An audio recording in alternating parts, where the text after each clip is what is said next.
Looks like everything's working like it's supposed to.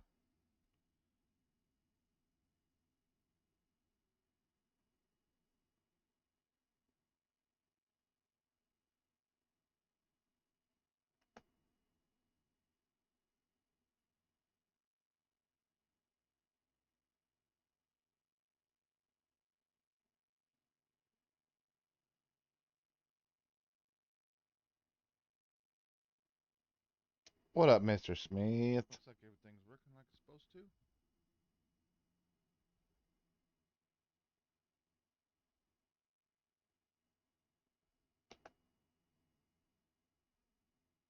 How are you, sir? How are you? It's fine. Morning.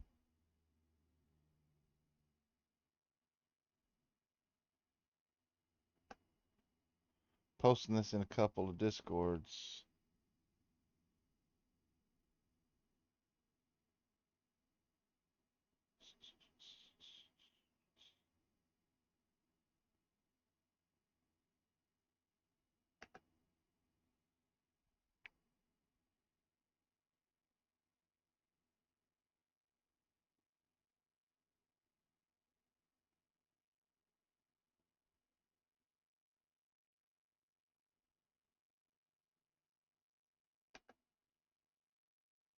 Do, do, do, do, do, do, do, do, do, do, do, do, do, do, do. Oh, you went back to work? Mr. Smith's working? What? That's awesome, bro. Awesome.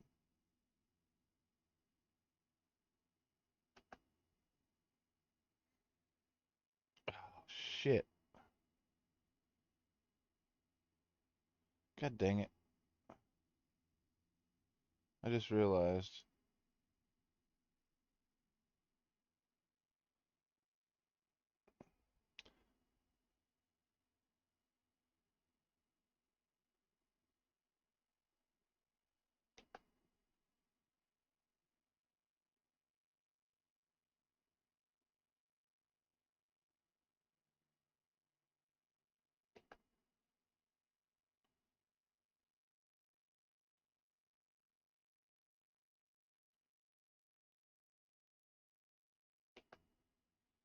Alright. I think I got them posted in the spots that I want to post.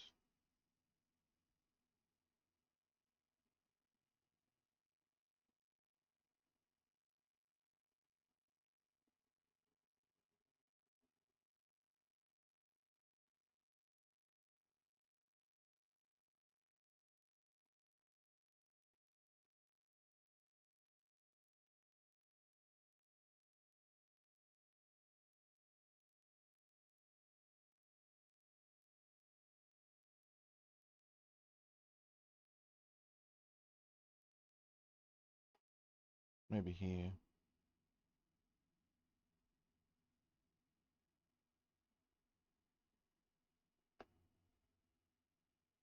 Alright. So I have not done anything. I know nothing. I did watch the video.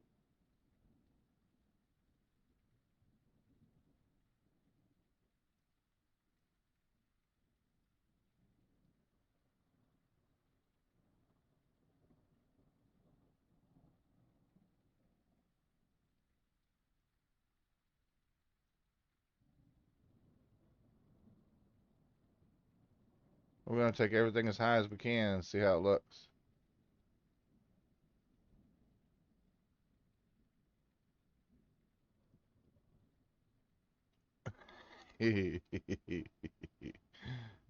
Bye, guys.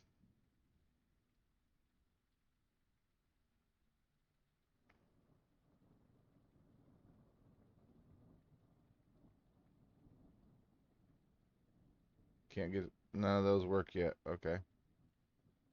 Okay.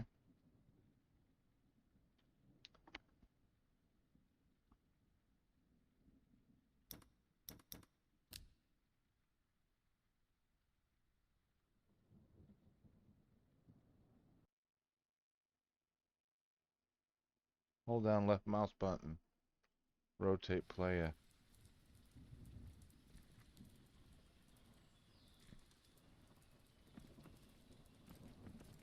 So you hold down your left mouse button to look around.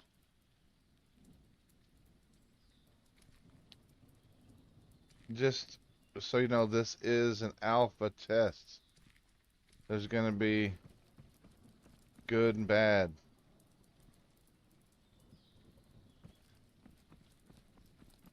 What's up, man? How do I talk to you?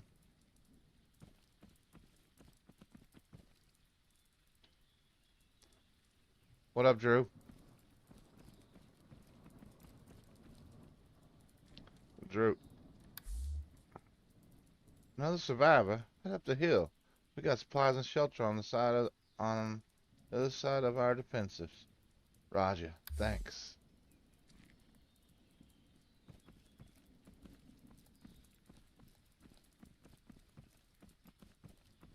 So what I did notice, I've got the dev log that I'll show you, but of course I'm streaming and I got everything set on Epic. So I'm gonna have to turn some stuff down, I can already tell, because I'm not getting really good frames here.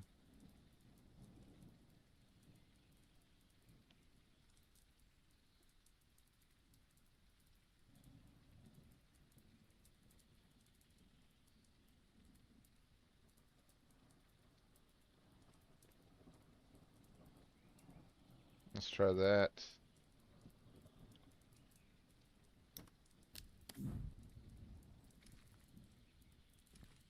Well, what's really cool is you're supposed to make different sounds when you go on a different terrain.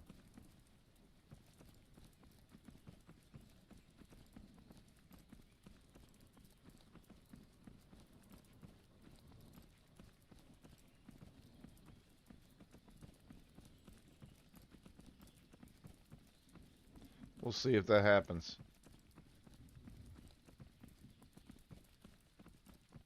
It's a work in progress.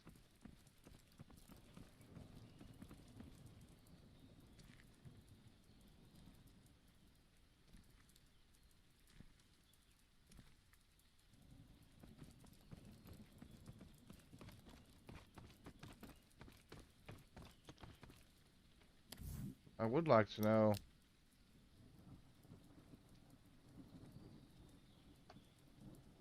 It doesn't let me go to the controls. Okay. Z to prone.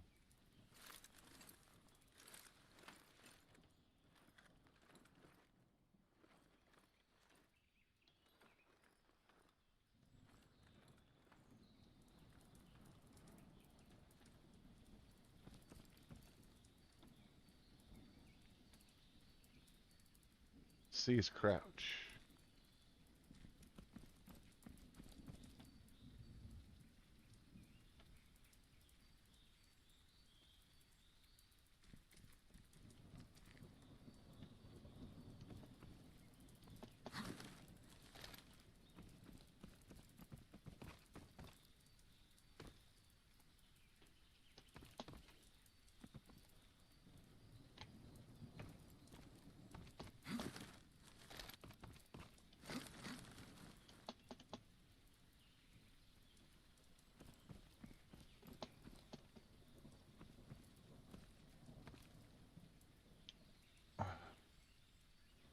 I'm gonna have to turn some stuff down a little bit more.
Hey, hold up.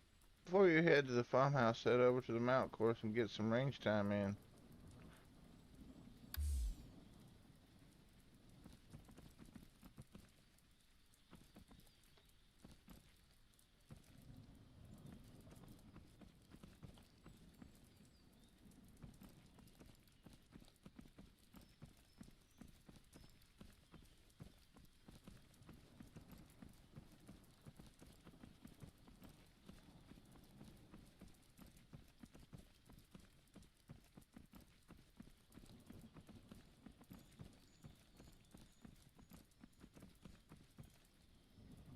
Farmhouse that way. Medical this way.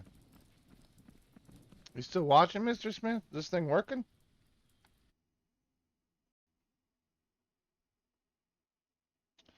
Mic check 1 2. Yeah, looks like everything's working.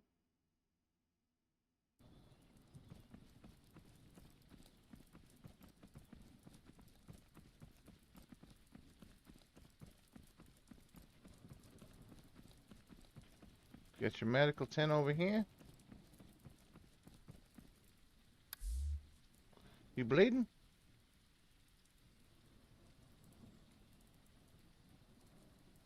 Various medical supplies will heal a variety of ailments. Take whatever you need from the crate next to me.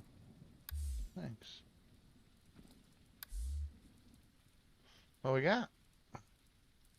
Basic splint. I think I'll take one of those.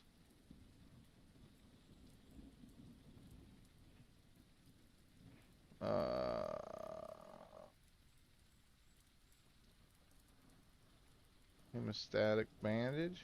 Probably need one of those.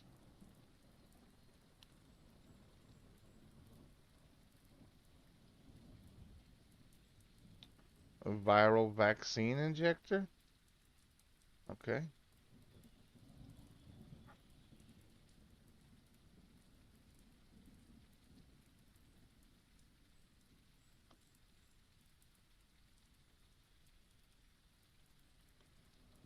Painkiller packet.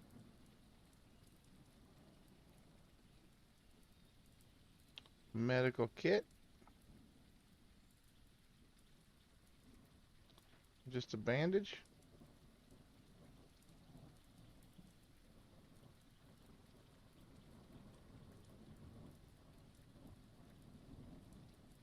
All right.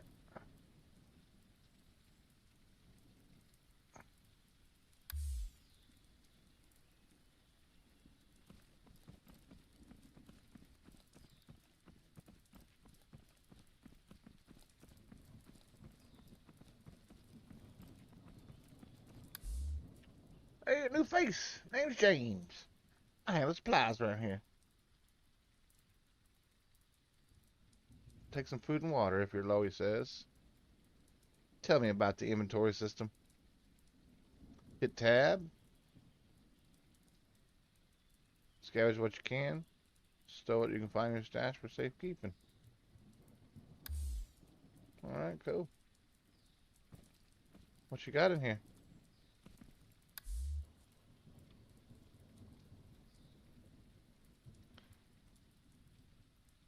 Canned salmon. We need some of that.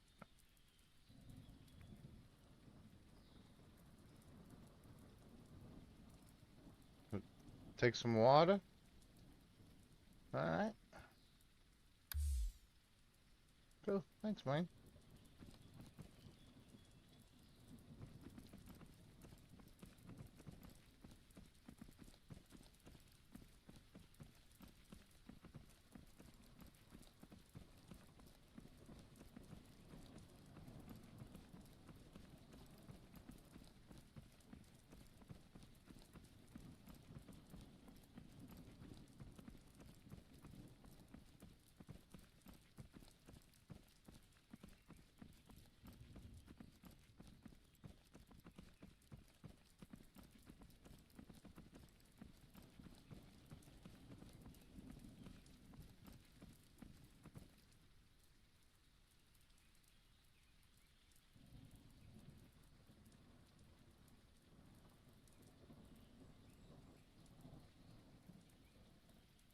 I'm gonna need you to remember all these, Mr. Smith.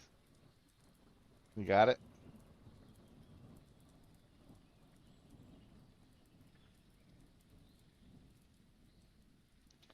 Control and scroll wheel. Alt T is mag check. Yeah, I won't remember any of that.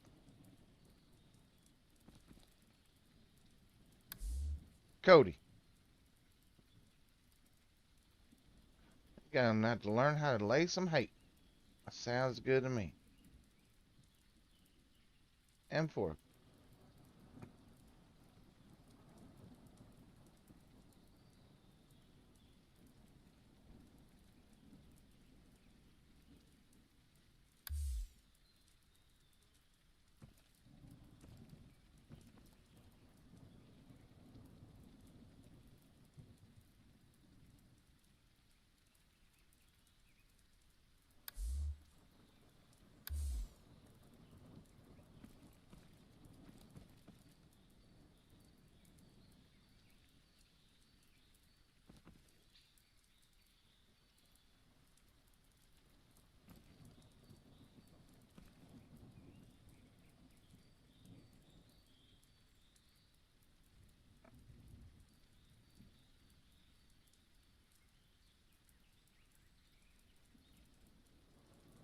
I'm trying to get this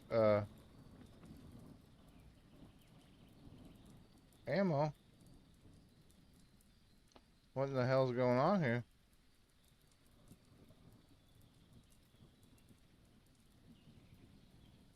There needs to be like a little reticle, I guess.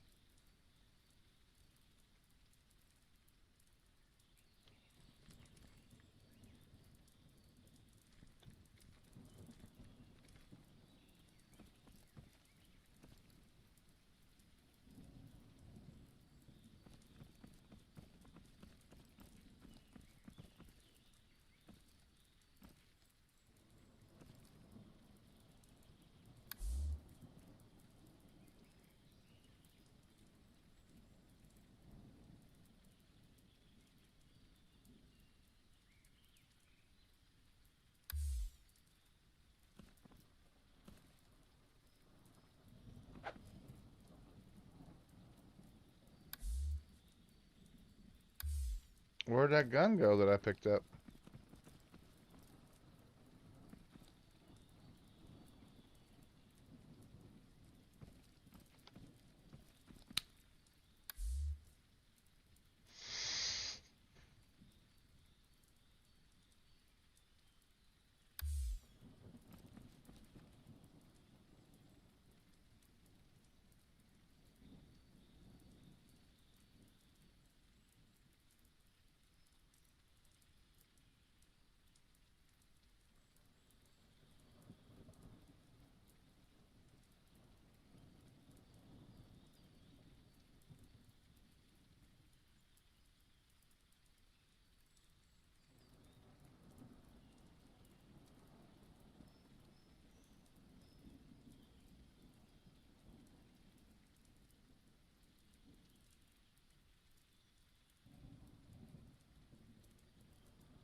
Okay. Oh.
Whoa, hey.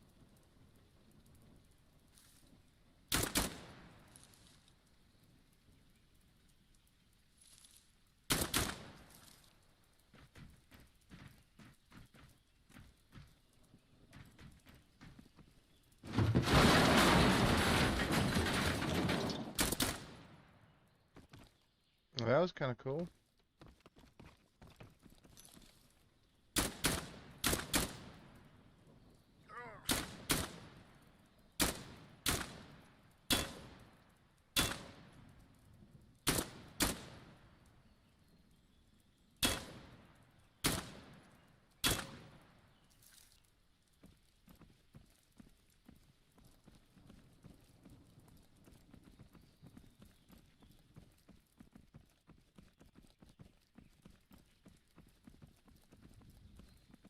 Failed to destroy all targets.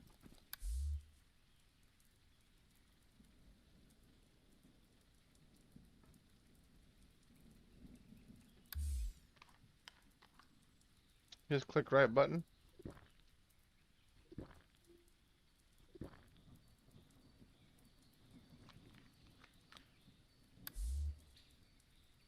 Okay. I got a backup weapon now.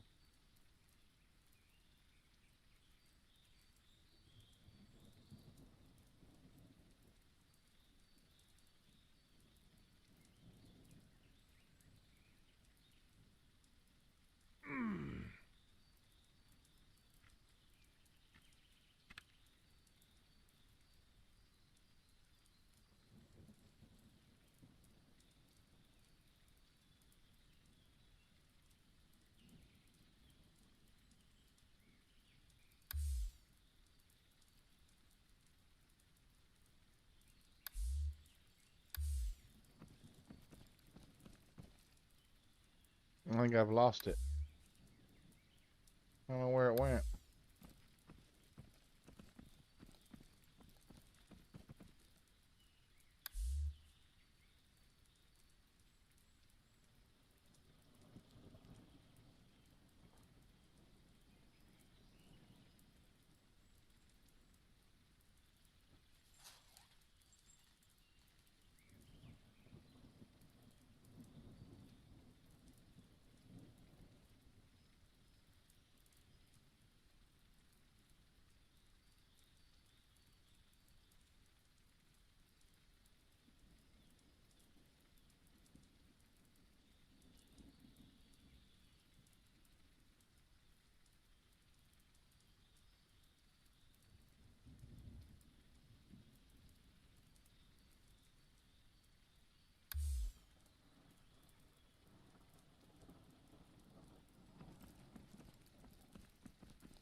I got a hurt leg, but I can run.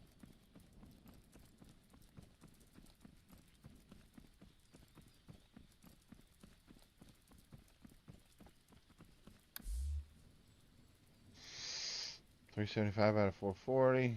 No radiation. Food and water.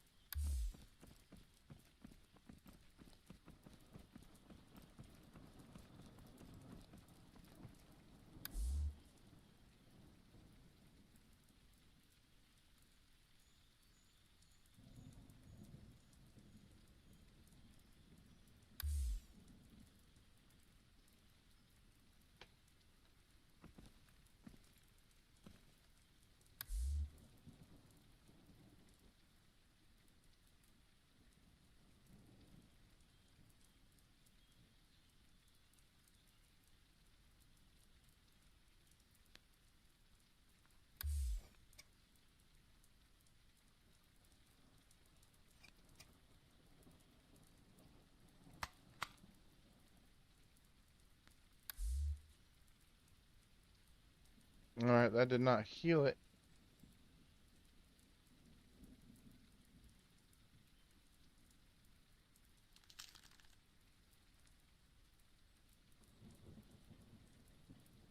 It'd be cool if it would tell me what's wrong with my leg.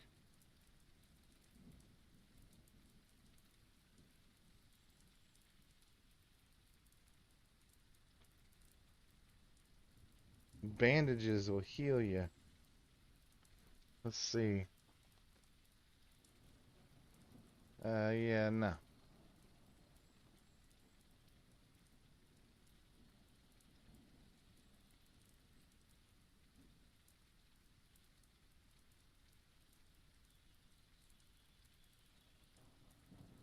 My leg is jacked.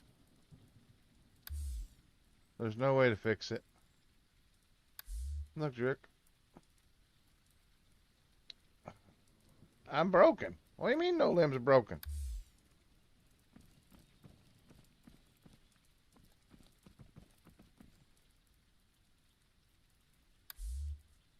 I got everything. Got one of those. Those ain't working. Those ain't working.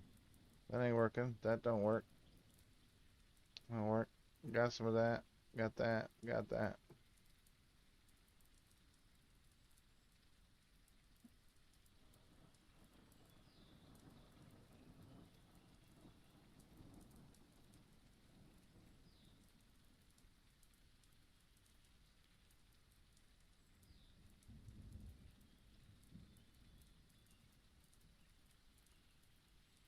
Interesting.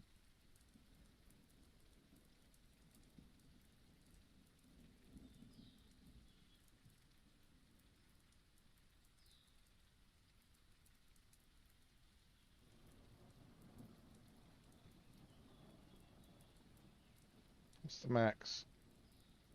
64 is max. Okay.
You just automatically climbed up that. Okay. Look at this guy.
ACOG no bueno.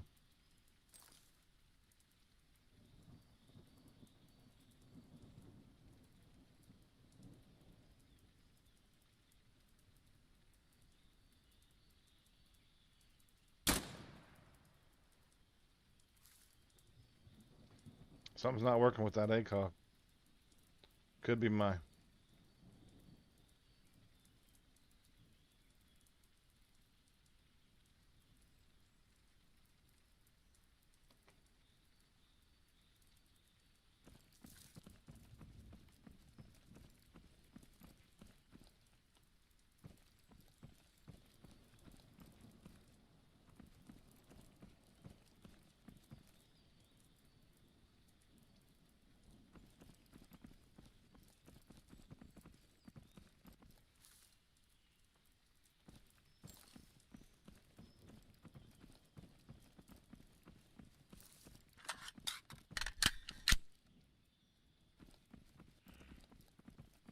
Ah!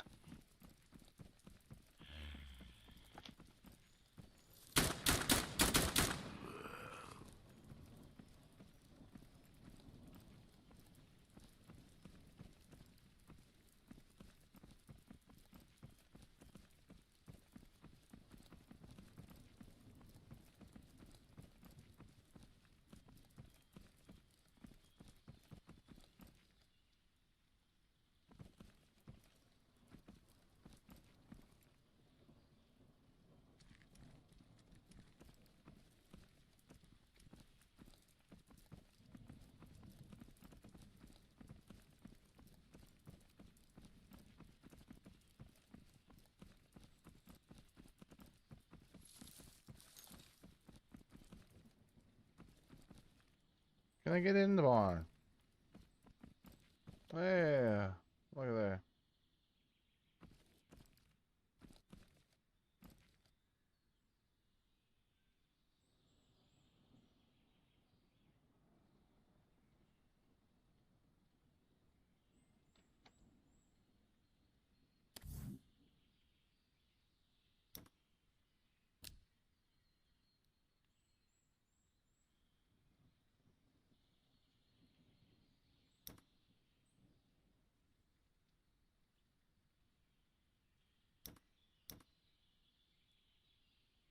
Don't like me being in this barn. Ooh.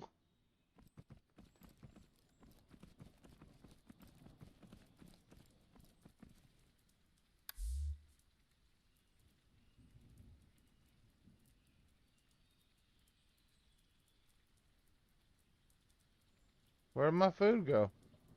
There it is.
And my dude is dying.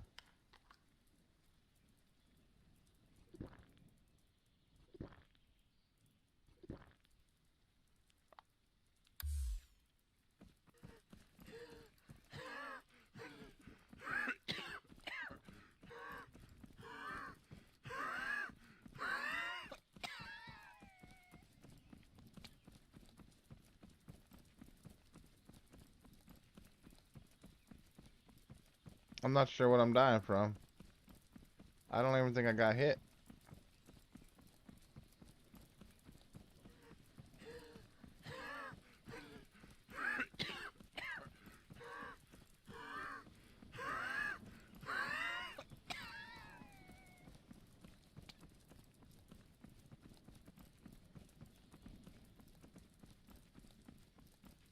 Medic. I need a medic. Oh god. Oh god, we're gonna die. Save me, medic. Save me. I'm bleeding.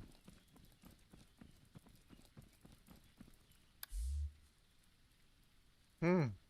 You bleeding? No, legs appear broken. Help me.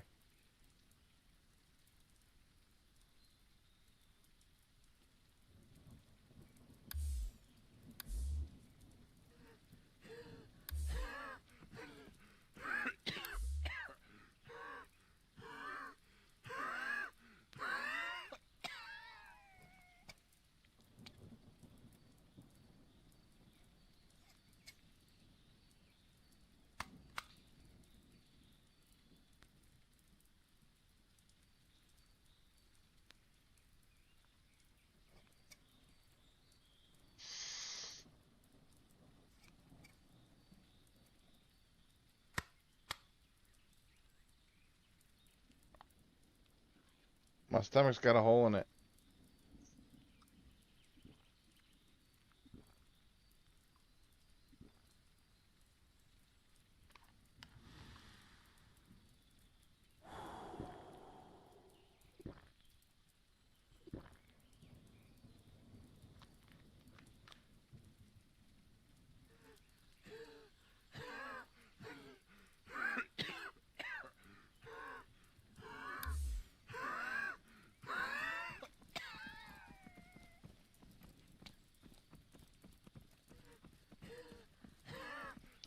I'm gonna go die down by the lake, I think.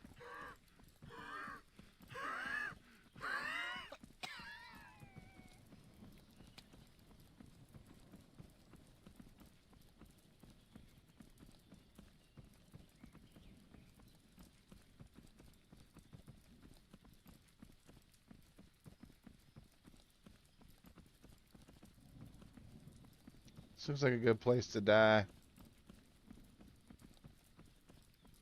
Right over here.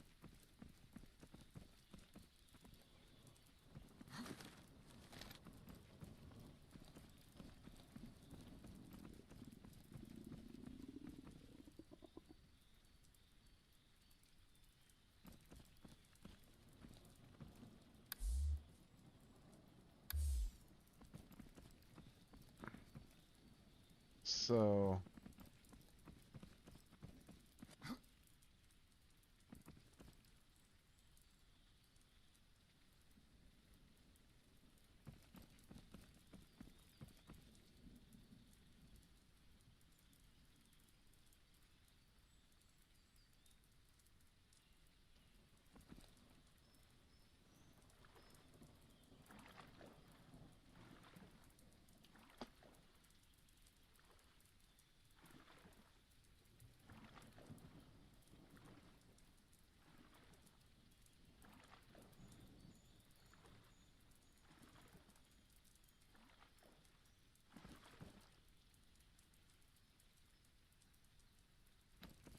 interesting. You can swim underwater.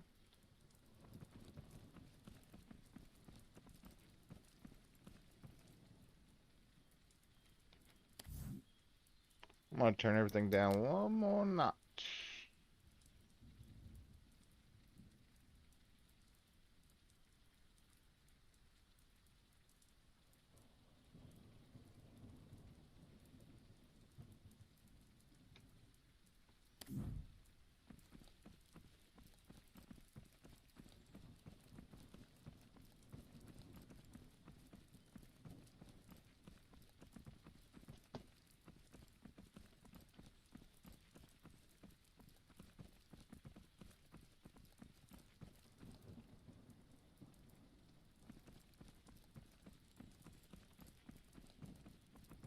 It's running better now.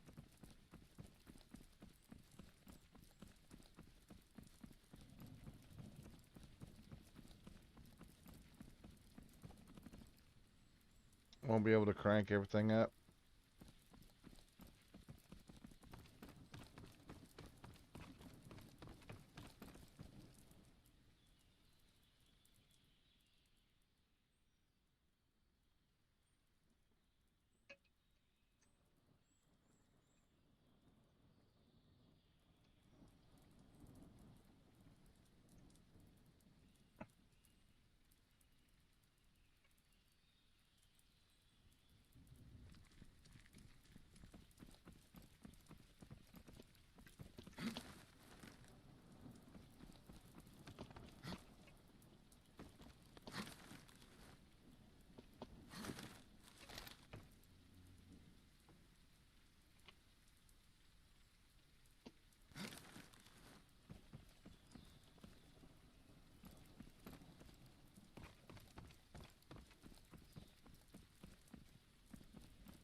Interesting.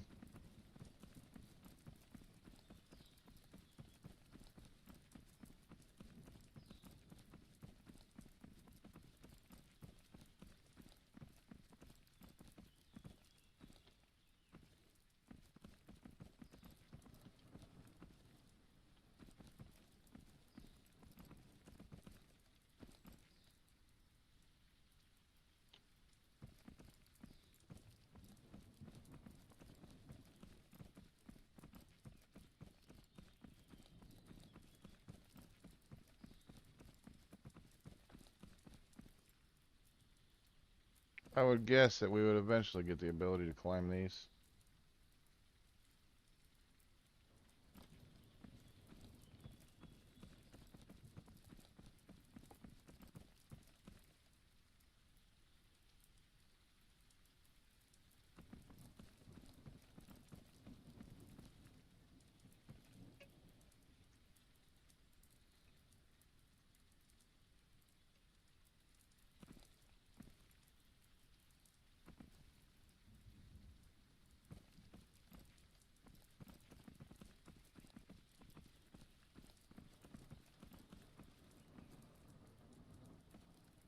Oh man.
Oh, come on now.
Right click to move to the inventory would be really sweet.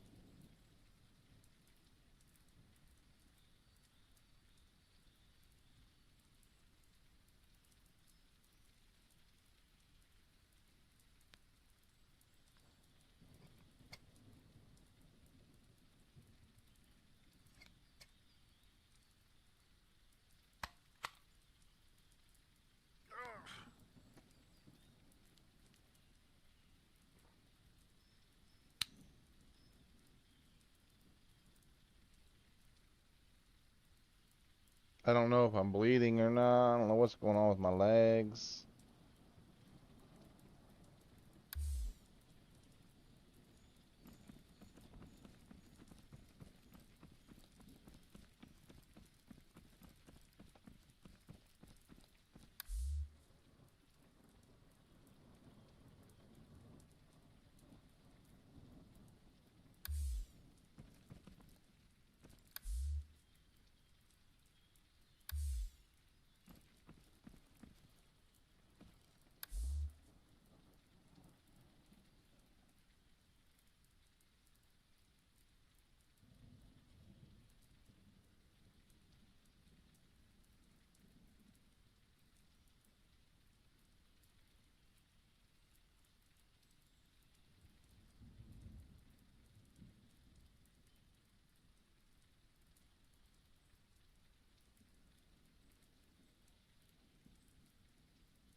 What do you think, Mr. Smith? You still there?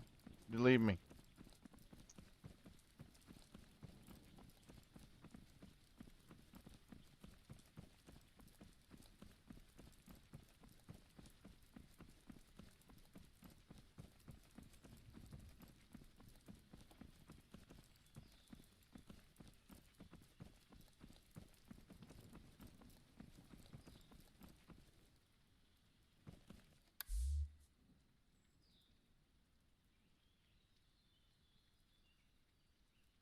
Okay.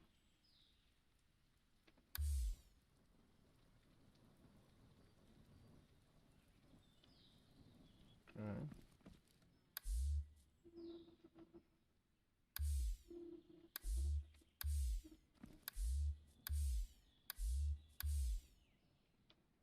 Okay. Old hammer.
Boy, this barn does not like my PC.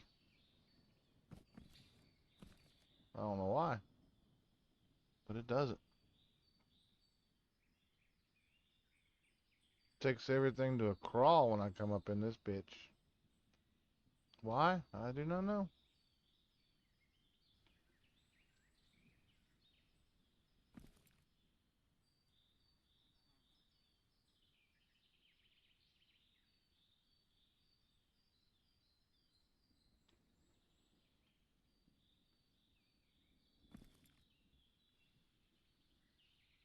I gotta get out of here. Can't take it.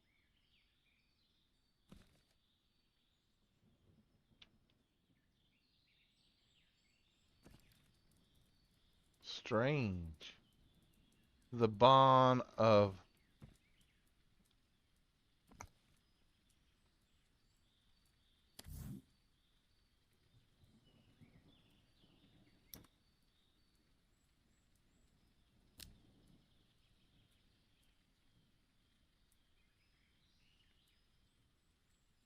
Let's put everything on medium.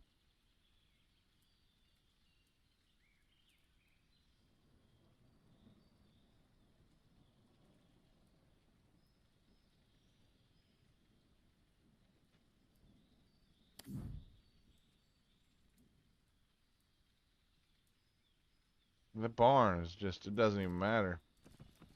As soon as I get away from that area, it works.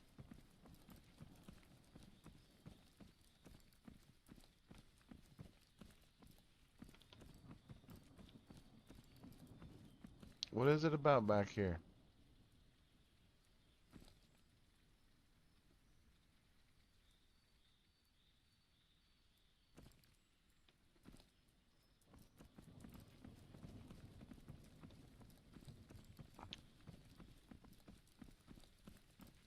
Let's see what the game looks like on the lowest settings.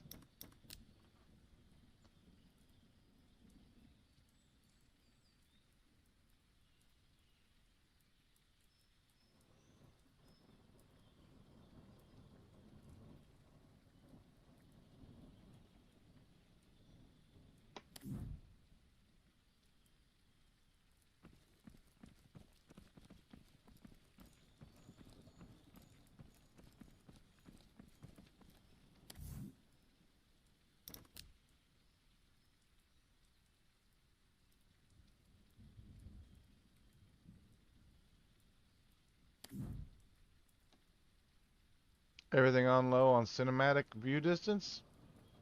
Okay.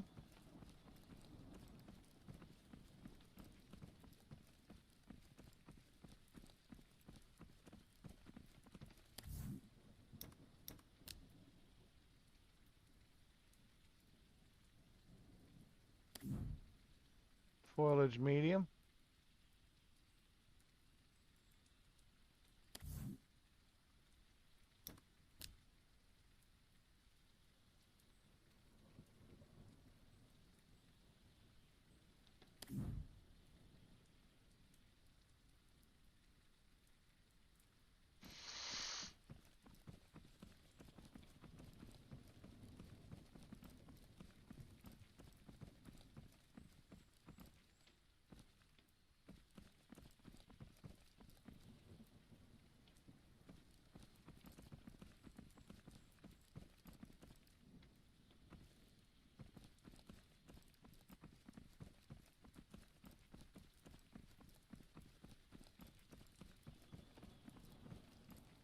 Well, I guess that's about as big as the...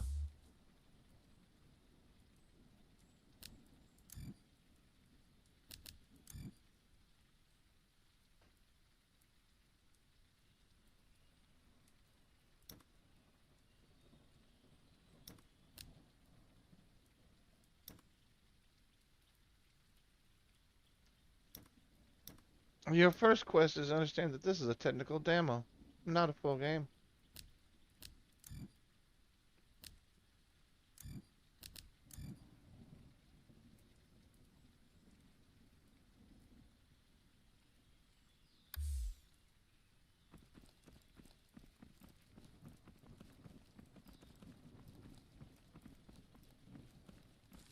What happens if I shoot this guy?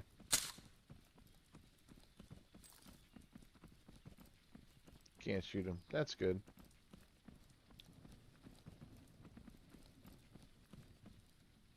All right, and to end this little test, we're gonna watch.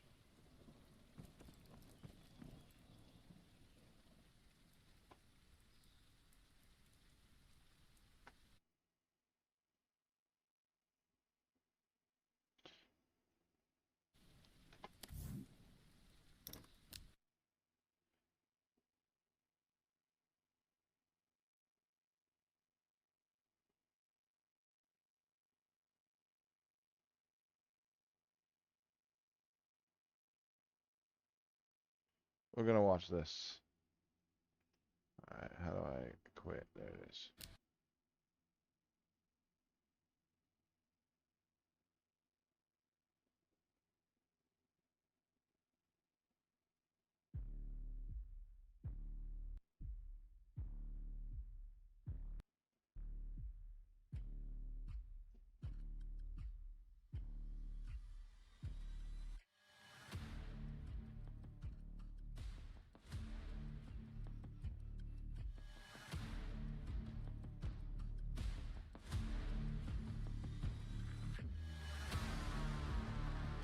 Yes.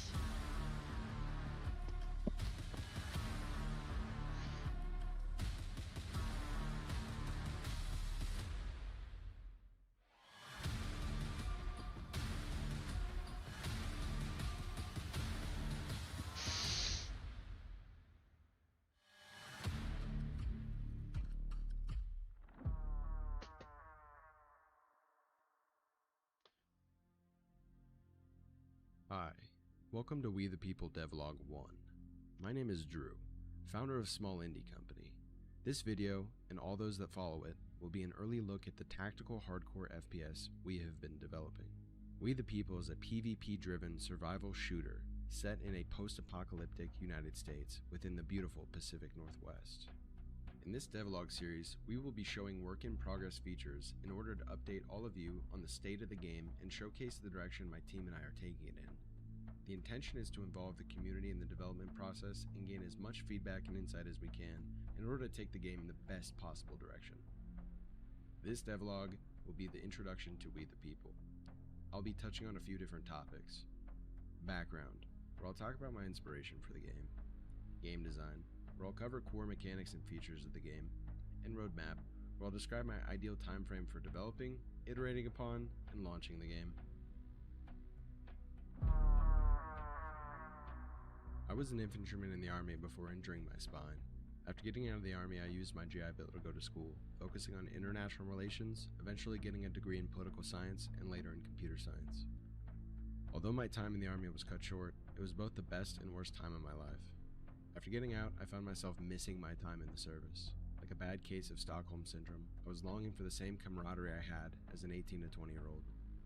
The only thing that had as profound of an impact on my life was video games. At times playing online with folks I serve with, other times playing with friends I'd made all across the world, leading communities in every game I came across. Oftentimes I found myself playing FPS games and milsims or survival shooters because they were grounded in reality with immersive gameplay. That and their tactical features drew me to games like Stalker, Squad, Insurgency, Escape from Tarkov, Infestation Survivor Stories, H1Z1, and Arma, with mods like DayZ, Epoch, and Breaking Point. I always preferred competitive games like Counter-Strike, Call of Duty, Dota, and even some MMOs, always drawn in by the PvP, but staying for the social interaction and online play that they provided. I wanted to be a professional, but like many others, I only ever found myself skilled at critiquing the laundry list of games I would play.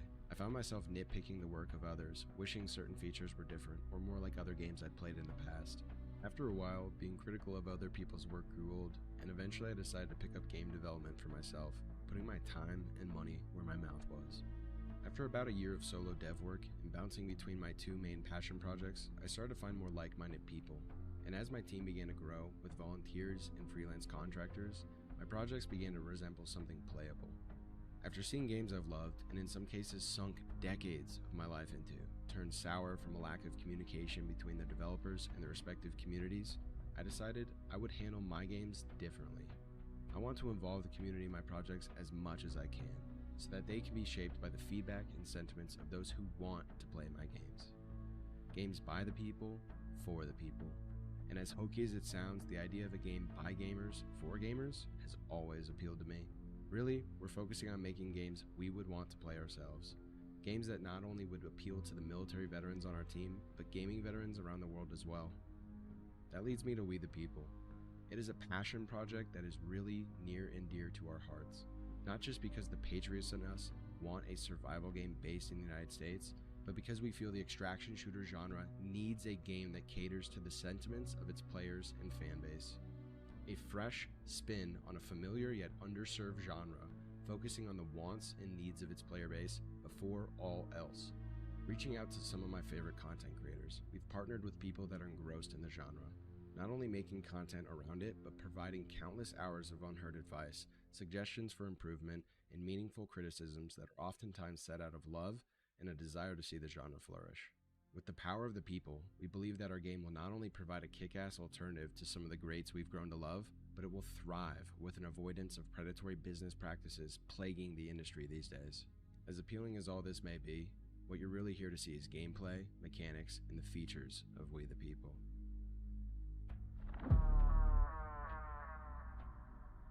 We the People is a hardcore tactical FPS, which means the multiplayer gameplay loop has to be visceral and unforgiving, with a focus on survival by any means necessary.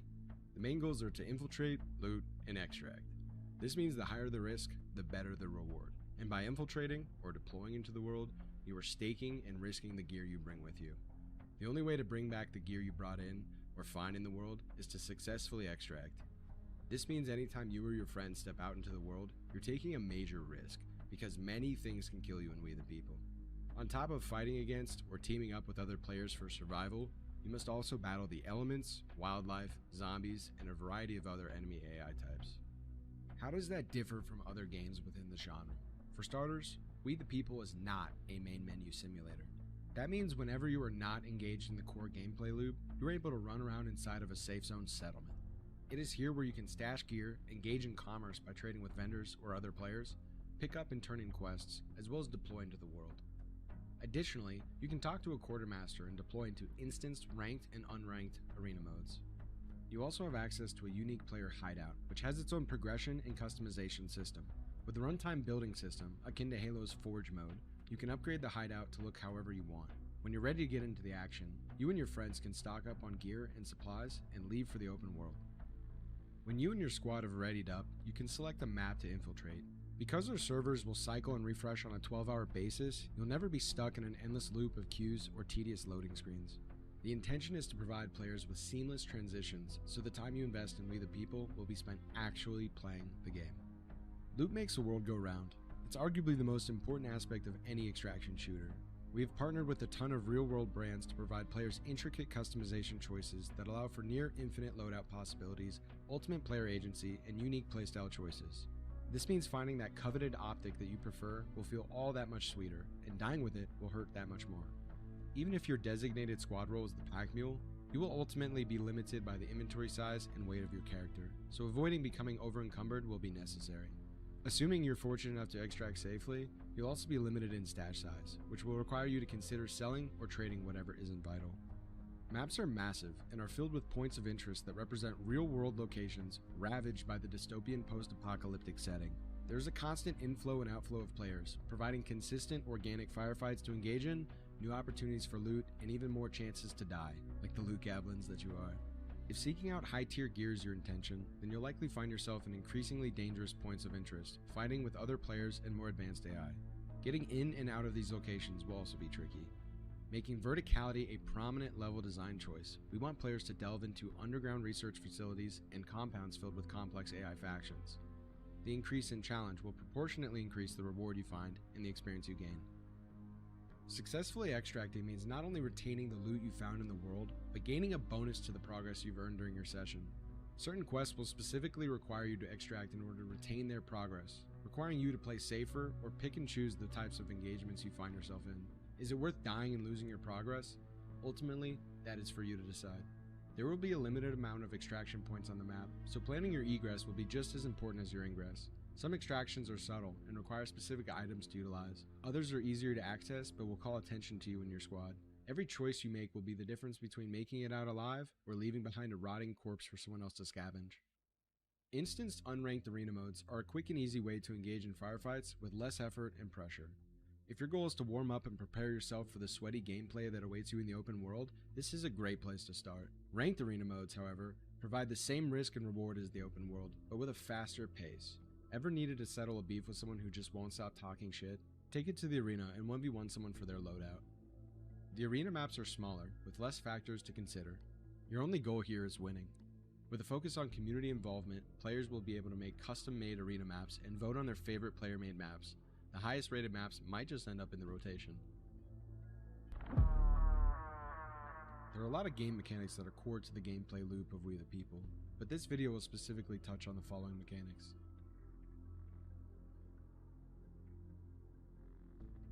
With a focus on tactical gameplay, we started building a baseline framework that allowed us to capture 3 important elements: realism, immersion, and modular customization. These elements would become the lens in which all features and design considerations were filtered through early in our development.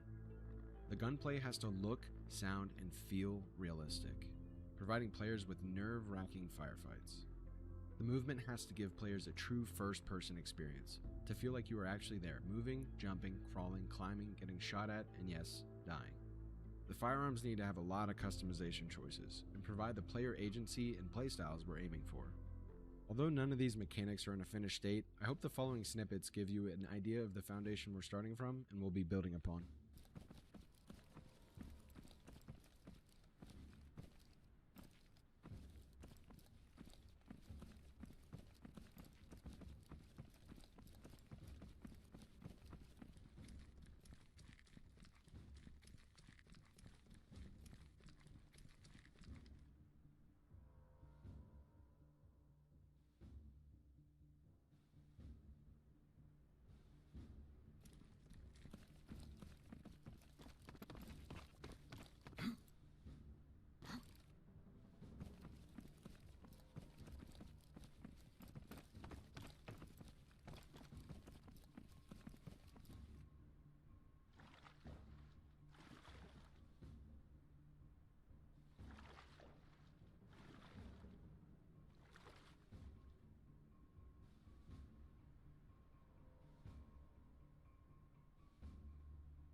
These examples were very simple and will continue to get iterated upon.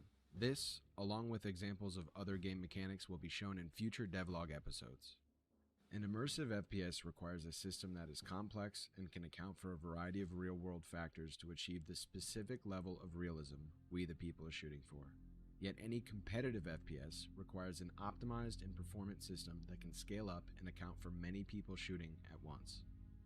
That's where Eric comes in. He's been developing exactly that. Here's Eric to go in depth into our ballistic system. When it comes to calculating ballistics, there are a few things we need to know first.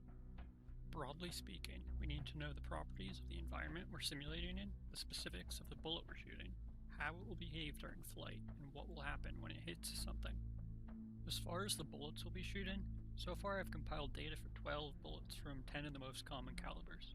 However, this is just a starting point, and the goal is to capture a broad variety of bullets, each with the same ballistic performance as their real-world counterparts. I'm currently in the process of compiling data for 20 additional calibers, and I want to represent a wide variety of bullet types, such as hollow point, full metal jacket, armor piercing, tracer, and more. Now that we know what sort of bullets we'll be using, let's talk about how to figure out what happens when we actually shoot them. The shape of a bullet is very important and often made up of complex, precise, and very deliberate curves. The nose of a long-range bullet meant for use by marksmen may be shaped completely differently than that of the bullets you'd find in a rifleman's magazine, for example. The geometry of these features not only affects the bullet's behavior during flight, but also determines its interaction with the target, and is ultimately responsible for how the bullet behaves.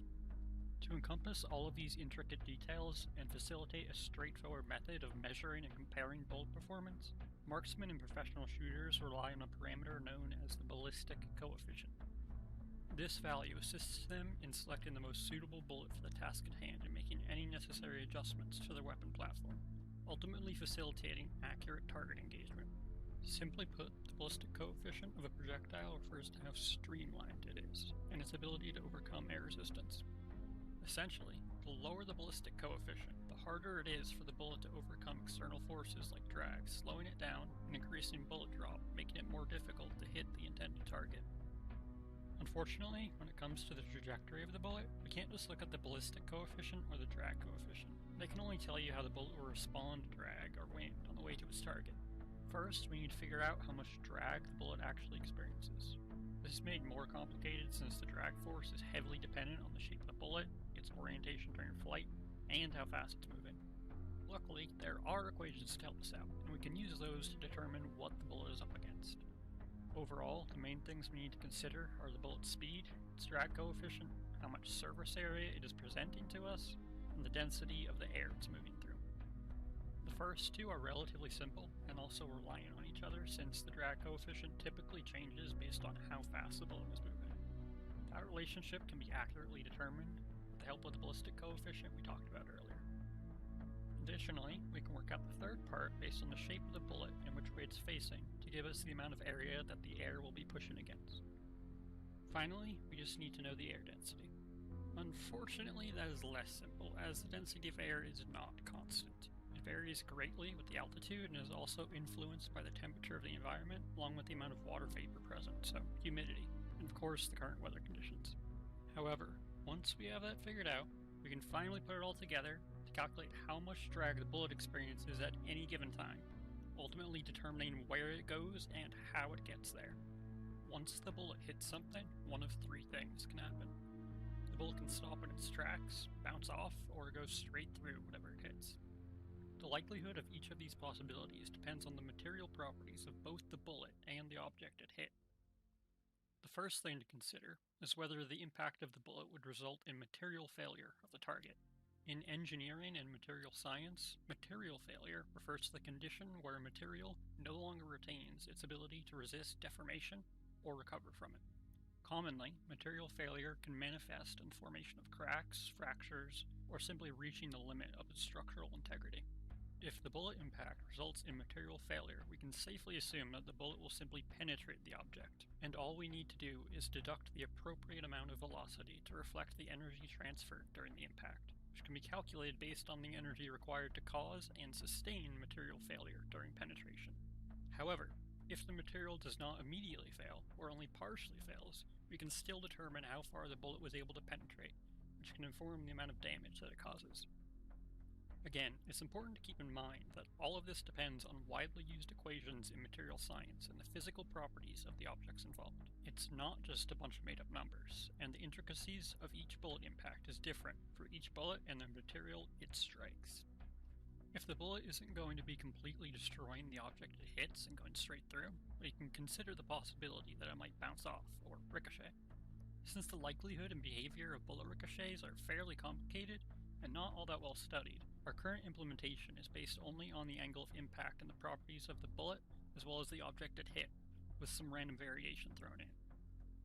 However, soon we will include more accurate, and more importantly, deterministic calculations. That means no more randomness. If you shoot an object with a certain bullet, at a certain angle, under certain conditions, it will always ricochet, and always in the same way. If all of that sounds like a lot of work, it is. We can't expect to be able to do all of that many times per second, for many bullets at once, without some sort of performance issue.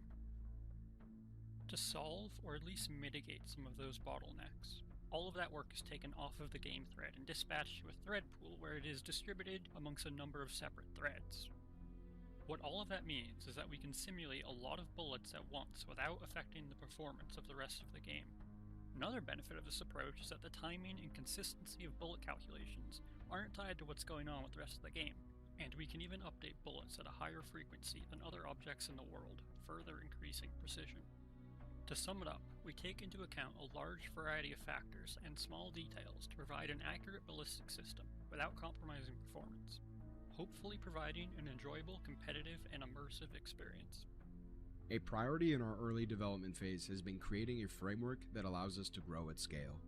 The main intention being that it won't take us months or years to implement new weapons, but instead days or weeks. It takes a matter of minutes to set up new attachments as well, like optics for example.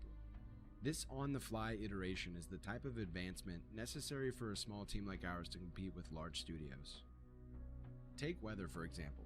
We have an intricate atmosphere and weather system that allows us to quickly and beautifully depict different realistic weather patterns and transition between them naturally.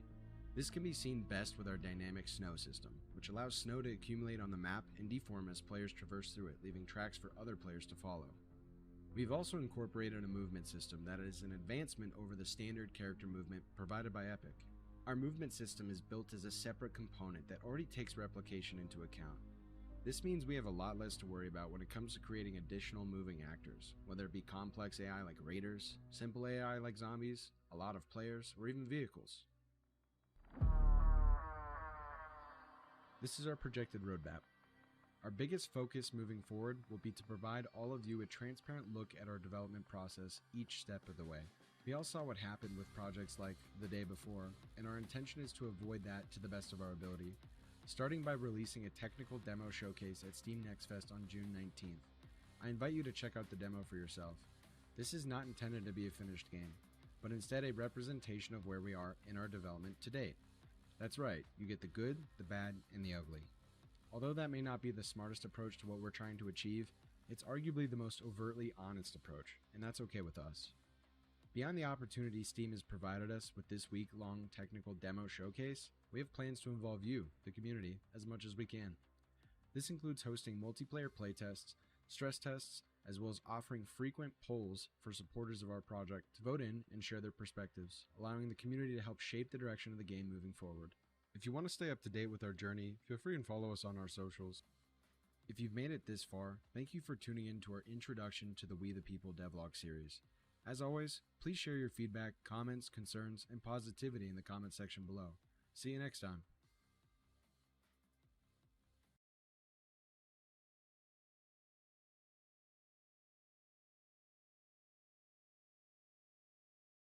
Hi guys, this is the Running Mans. Thanks very much for checking out this video. This one is the highlights of me entering the Kings of the Castle event that I entered a couple of weeks back on a Sunday. I was in this one once before and our team actually won the event. However, that time the castle only had one way in and we were just the first team in and we won it really easily, to be honest, so didn't really make a video. But this one was much more fun. They've changed the map a little bit. The castle's got 3 entrances so that it can be breached, and it was a really, really fun event. So I just need to tell you a little bit about it so that you understand what you're seeing. So a couple of things. It's all streamers in it. There's 6 teams of 8 players. My team spawned in Tulga, and then we have to just go into the map and get as geared as we can. And it's a 4-hour event, so you have to get to the castle at Krona near Lopatino and be there and hold the tallest tower 4 hours after the event started. So it started at 3 p.m. The winners were the team that held the castle at 7 p.m, the tallest tower. So you start with not much gear. You have to get as geared as you can, try and get some loot from different places, and then make your way to the castle and defend it and win the day. That's kind of the idea of the event. Couple of things you need to know. You are allowed to die and respawn, but the time limit is the problem. If you die, you've got no gear, and then you've got to respawn, start again, and try and meet up with your team. On that subject, you were only allowed to use VoIP to talk to your teammates when you were all together, but if a player died, they were allowed to converse with the rest of the team in Discord to try and loot their way back and meet up with the team. But once you're together with your teammates, you can only then use VoIP. There's a couple of bits of footage in this video from streams of people shoutcasting. They are Ariana, who hosted this event, thank you Ariana, and also Jinxie as well, who streamed it. So there's a couple of people's footage in here, and their channels are linked in the description below. Thanks a lot for watching this, guys. I hope you enjoy it. Let's get on with the video. Thanks a lot, guys. Love you, bye!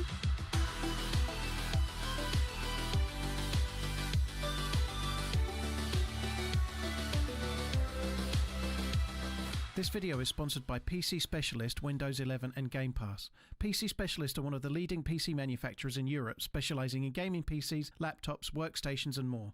You can build your own PC Specialist system through their easy-to-use configurator, shown on the screen now, which allows you to customise every component as you desire. At the moment, if you buy any qualifying system from PC Specialist, you'll get 1 month free Game Pass Ultimate. If you have a look in the video description below, there's a link to have a look at what PC Specialist do. If you decide to make a purchase, use the code TRMZ at checkout for £30 off. Game Pass will enable you to explore a deep library of PC first games and play all new games from Xbox Game Studios the day they launch. With Game Pass enabled, epic gaming moments await, and with new games being added all the time, there's always something to play. Games are easy to play with Windows 11. My own PC is a Windows 11 rig from PC Specialist. That's the one I use to stream and make my videos and do the editing and so on. When you choose a Windows 11 PC, you're investing in the future. Not only do they have the performance and pixels you need to power your passion, they're also compatible with all the apps and accessories you need. Once again, if you buy any qualifying PC from PC Specialist using the link below, you'll get 1 month Game Pass Ultimate for free. Don't forget to use the code TRMZ at checkout for £30 discount on the rig. Now let's get on with the regularly scheduled video. Love you, bye!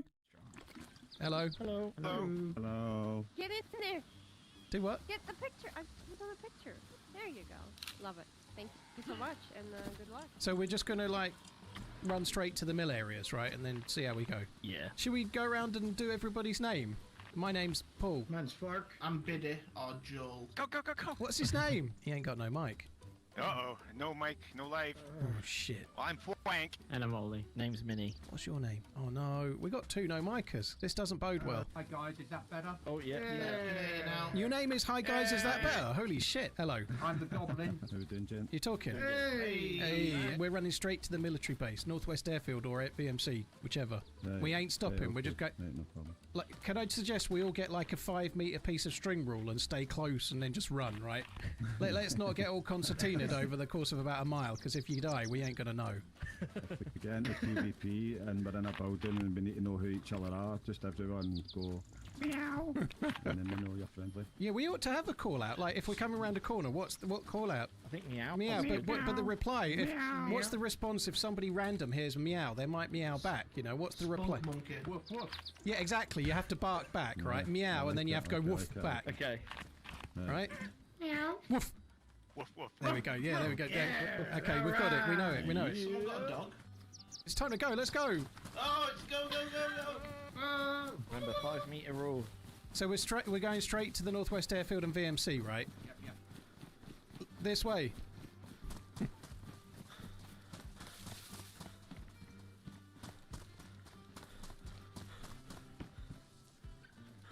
Well, that's not good.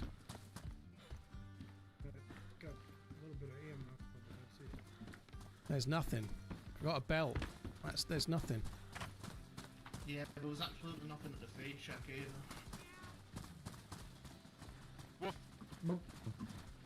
Meow. Not good. No loot, really.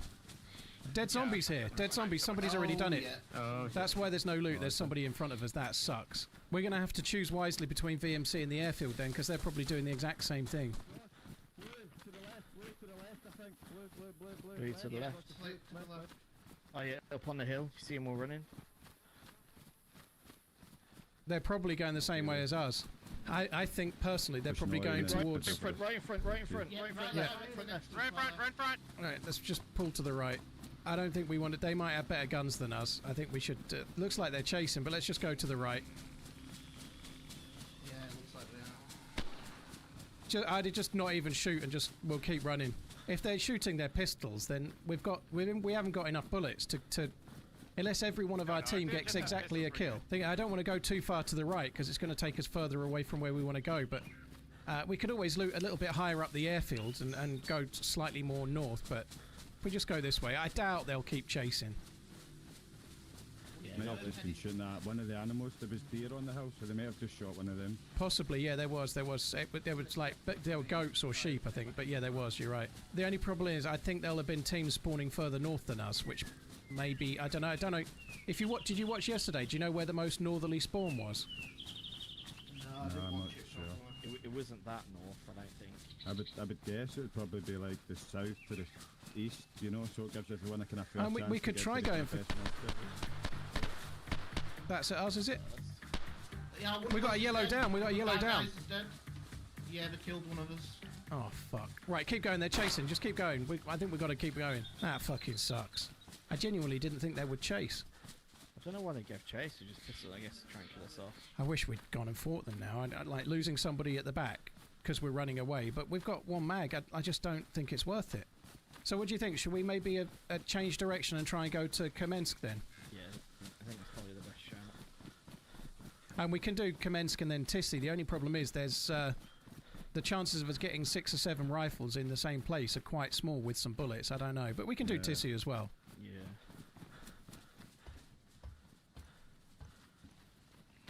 There's a longhorn as well. I got a longhorn, which is not ideal. Would it be worth hunting an animal at this point? Because I'm presuming none of us have food. Well, only the food we spawned with, but there will be an Yeah. opportunity to hunt an animal on the way we're going, for sure. We're going past a summer camp and summer camp and Gvozdeno. We'll be able to get an animal somewhere along there. Ideally, if we can get a cow, because it's easy to get and it's high meat, you know. Yeah. We don't want to be fucking around with... some Like, duct It tape. will make a suppressor. yeah, it needs to be like a meat that'll go a long way, you know, rather than like a pig or a goat or a deer. Even deer isn't that great, but cow or better. Zombies on the left. Yeah, I think this is a police thing, yeah. Yeah, vests. Tried to punch him. Don't use knives, don't use knives, don't use knives.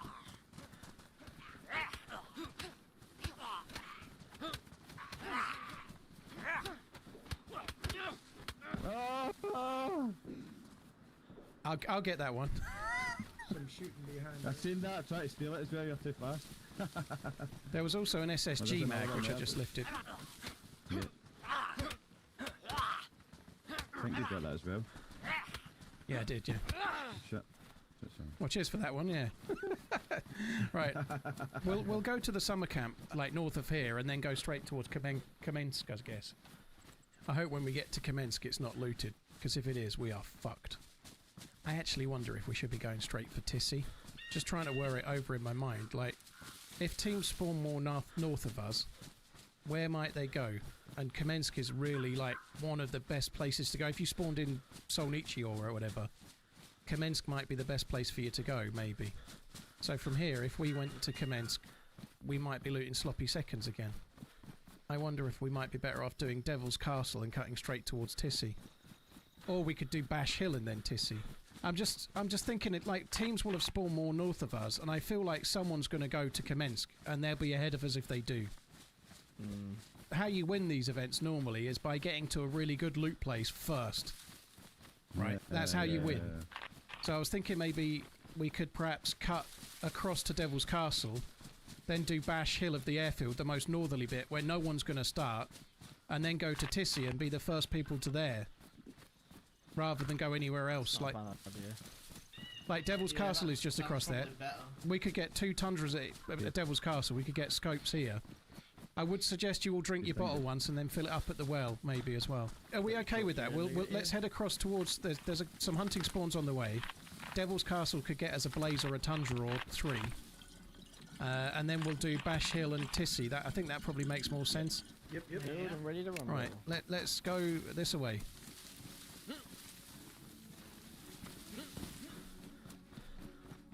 Meow.